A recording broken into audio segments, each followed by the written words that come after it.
Esta es una producción de Grupo Fórmula. Encuentra más contenido como este en radioformula.mx. Exactamente, Pepe. Lo que ocurrió ayer es un fenómeno básicamente de compra y de venta. Como te decía, justamente eso es algo muy similar a cuando alguien pide algo en línea, por ejemplo, y tarda 14, 30 días en llegar a casa. Lo que ocurrió acá es que todos los especuladores, principalmente, que habían hecho órdenes de compra que se vencían hoy mismo, hoy martes, simplemente cuando llegan al punto de entrega, que en el caso de los contratos de Norteamérica, porque ese es un fenómeno únicamente que pasó en Estados Unidos, se encontraron que el lugar donde de entrega, que es en Cushing, Oklahoma, un pequeño pueblito, pero que ahí están las grandes reservas y los almacenamientos de petróleo, absolutamente estaban llenos y no había nadie que se los comprara.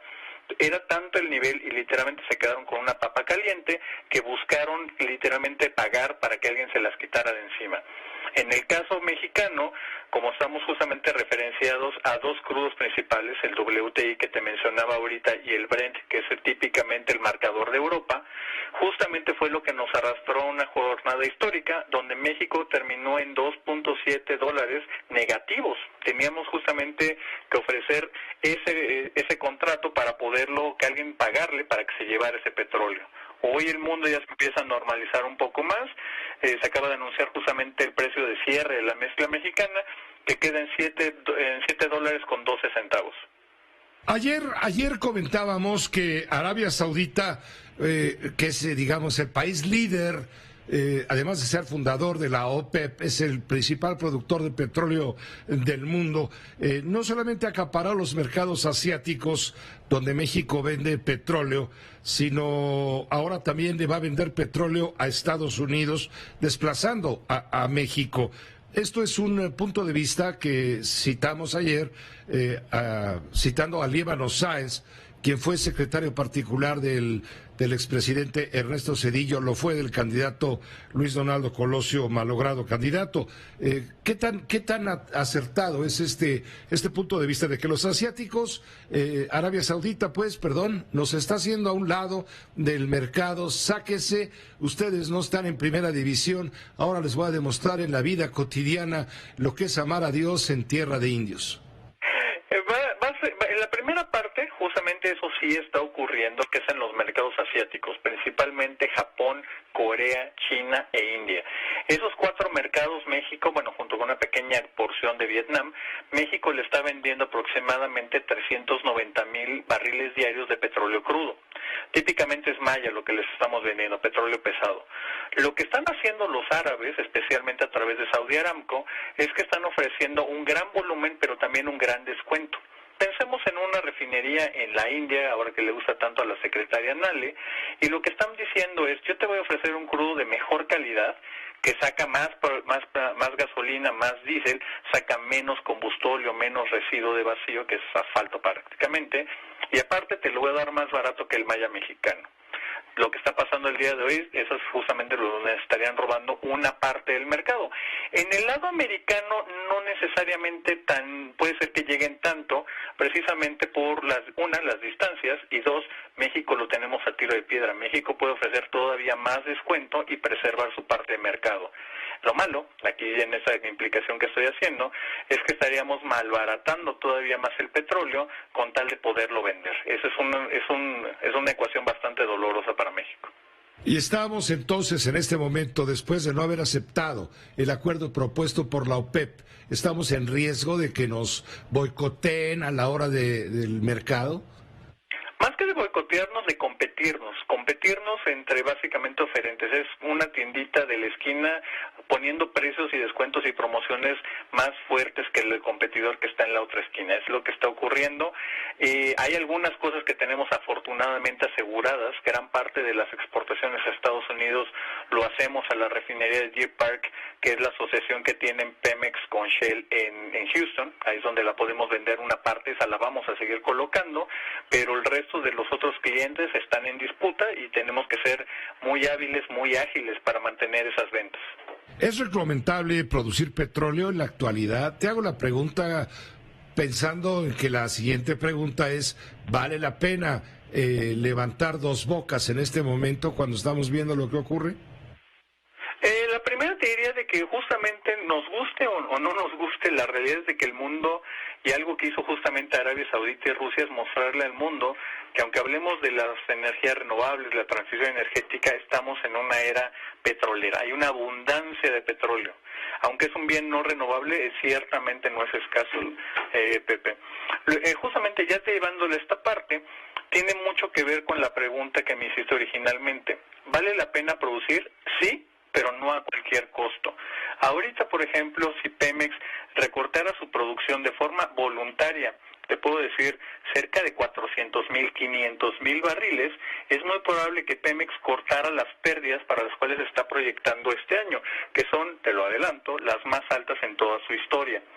En ese sentido, yo lo dejaría incluso abierto a la conversación con el público de qué nos conviene más. Nos conviene un Pemex que produce 1.7 millones de barriles, que tiene pérdidas por 35,000 millones de dólares, eso es el equivalente al ISSSTE, o tener un Pemex que produce 1 millón de barriles, pero que genera ganancias. Esa es la verdadera pregunta detrás de eso. Y con respecto a la parte de Dos Bocas, todo lo que estuvimos hablando fue prácticamente del petróleo, pero algo similar se está gestando en el lado de los refinados. Ahí justamente todo lo que hemos visto del coronavirus, los aviones están parados, hemos visto muchos videos y fotografías de los aviones parados en los aeropuertos, la gente que se está guardando pues obviamente no consume gasolina, todas las empresas que han bajado o cerrado operaciones pues tampoco requieren diésel. Todo esto trato de decirte de que se está haciendo una gran acumulación de producto refinado de diésel, de gasolina, que va a bajar todavía más los precios, nos va a mantener en unos niveles muy, pero muy bajos, pero porque no hay demanda.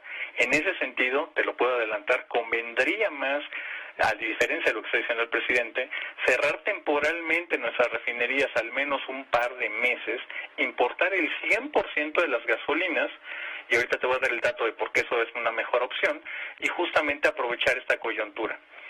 ¿Por qué te decía justamente de importar el 100%? Porque a los precios que están al día de hoy en Estados Unidos, de donde traemos la mayor cantidad de gasolinas, un litro de gasolina puesto en Tuxpan aproximadamente vale 3 pesos con 15 centavos. Pemex no es capaz de producir ese precio ni ese costo.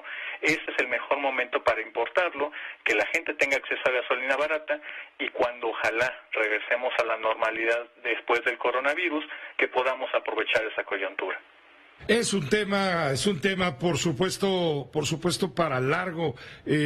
La producción de petróleo, bueno, vamos, la economía mexicana estaba petrolizada al 100% en tiempos del presidente José López Portillo. Del otro López, exactamente. Exactamente, el otro presidente López. Actualmente, con el actual presidente López, estamos hablando de la economía está petrolizada cerca de un 17-18% más o menos. Ya no es un poquito menos, como 12% de hecho. Como 12%. Por eso la pregunta es, caray, ¿podemos seguir dependiendo de la producción petrolera económicamente o cada vez es menos importante el petróleo? Pero lo que sí tenemos encima es una deuda tremenda por parte de Petróleos Mexicanos, que es la petrolera mundial, la petrolera más endeudada del mundo. Exactamente, Pepe, y ahí hay que tomar en cuenta una noticia que por desgracia no se le tuvo tanta repercusión, pero que implica muchísimo para lo que viene en los siguientes meses, y es que Pemex pierde el grado de inversión cuando la calificadora Moody's le baja justamente la calificación tanto a México como a Pemex. ¿Esto qué significa? En términos muy llanos, que todo el financiamiento de esta deuda de más de 100,000 millones de dólares ahora se vuelve muchísimo más cara. En términos muy sencillos, eso significa que cuando hagamos el presupuesto para el siguiente año, para el 2021, pues simplemente el costo de la deuda, los intereses, nos van a salir todavía más caro. En una recesión que ya teníamos el año pasado, donde este año México se proyecta que esté entre -7 y -10%, una contracción que no hemos visto prácticamente desde la revolución, pues simplemente estaremos enfrentando un panorama de mucha complicación para poder salir adelante en el 2021. Este año, te lo puedo adelantar, Pepe, probablemente ya está perdido. La lucha, donde deberíamos estar poniendo todas las fichas, es para el siguiente año, de que cuando el mundo se recupere, podernos incorporar a esa normalidad. Una última pregunta, si me permites, Gonzalo Monroy. En la economía, vamos, el petróleo inserto en el gasto público, estamos hablando de se tomó en cuenta en la Cámara de Diputados, se tomó en cuenta un barril de petróleo, cada barril de petróleo a $49. Estamos hablando de que ahorita, si bien nos va, está a 7.20, y habiendo estado ayer a menos 2.30. Pero nos dicen, no se preocupen porque estamos protegidos. Es decir, ¿cuánto de la producción está pagada con cobertura, con seguro, pues? Aproximadamente entre el 14 y el 16% de la producción está cubierta, lo cual significa de que el restante... Perdón la pregunta, ¿nada más? Nada más, en este caso, aquí hay un elemento fundamental, Pepe, y es que esta cobertura es lo que hace la Secretaría de Hacienda. Este es justamente el movimiento financiero de cobertura más grande en la industria petrolera, este es el que literalmente mueve mercados. Hay que recordar de que la producción mexicana ha seguido a la baja, a pesar de los discursos triunfalistas. La producción petrolera el año pasado cayó 7.8%, 8.2% para Pemex, y eso es lo que cayó y ha venido justamente hacia la baja. La Secretaría de Hacienda en términos generales ha hecho muy buen trabajo tratando de disfrazar cuál es el precio que él busca conseguir y ha conseguido buenas cosas. Eso hay que admitir, de hecho es bastante admirable. Pero cada vez con el costo financiero, también te puede decir de que el costo de esas coberturas es de más de $1,000 millones, pues simplemente no nos alcanza para cubrir muchísimo más. Tú vas a recordar justamente, y igual el público, de que el año pasado la palabra que se repetía a diestra y siniestra en la Secretaría de Hacienda era austeridad, austeridad, austeridad, austeridad. Demos gracias en todo caso de que alcanzó para cierto nivel de cobertura. Es como si se quemó la casa y nada más nos alcanza para que repongamos la casa del perro, pero todo lo demás pues ya se lo cargó el pintor, ¿no? Prácticamente, Luis, prácticamente. Esta fue una producción de Grupo Fórmula. Encuentra más contenido como este en radioformula.mx.